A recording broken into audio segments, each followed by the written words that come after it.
का हो? सुनो तानी। हाँ बोला। हम जा तानी नैहर। का नैहर केकरा साथे हो?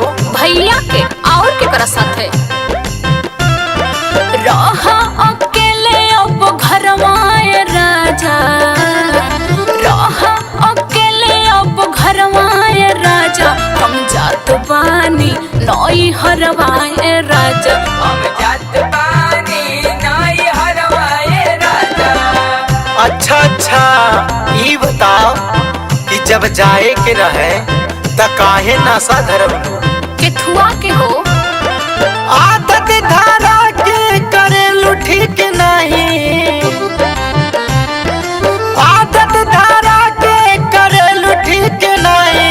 बताव धनिया कैसे मन के मनाई? बताव धनिया कैसे मन के मनाई? लिरिक्स बाही।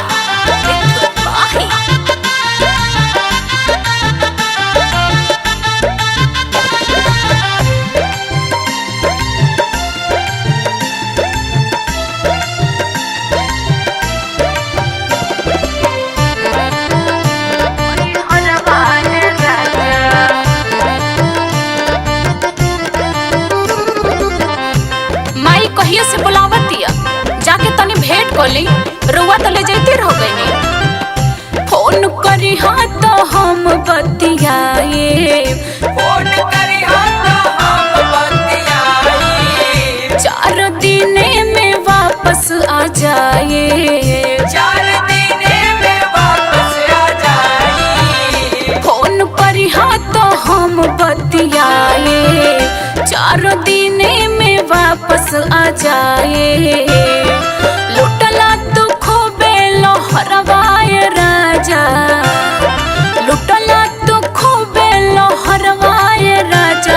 हम जात बानी नैहरवाए राजा, हम जात बानी नैहरवाए राजा।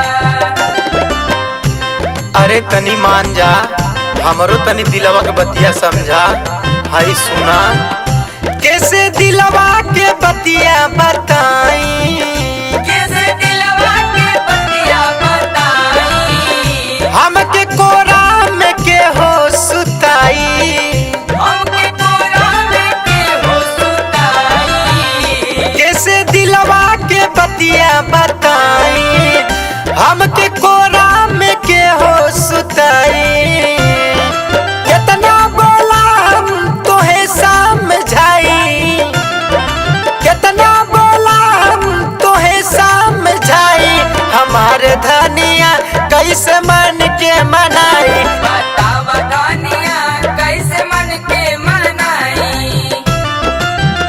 नैहरवाए राजा, नैहरवाए राजा, नैहरवाए राजा।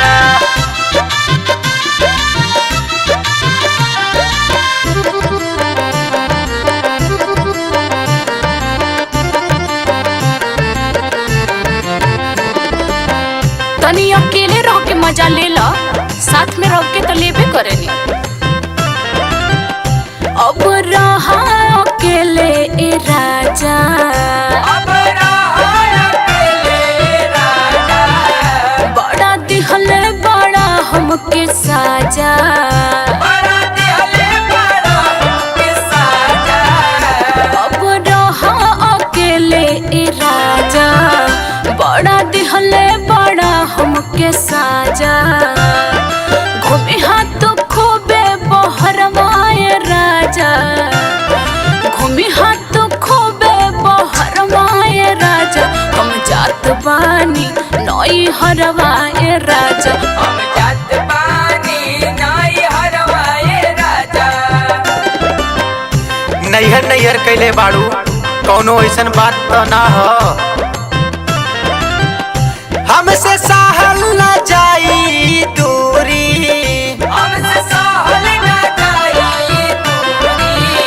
तनी समझा हमार मजबूरी।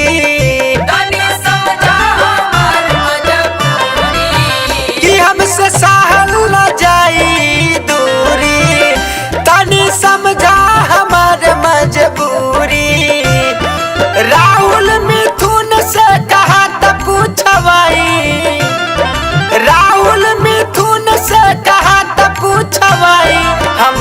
धनिया कैसे मन के मनाई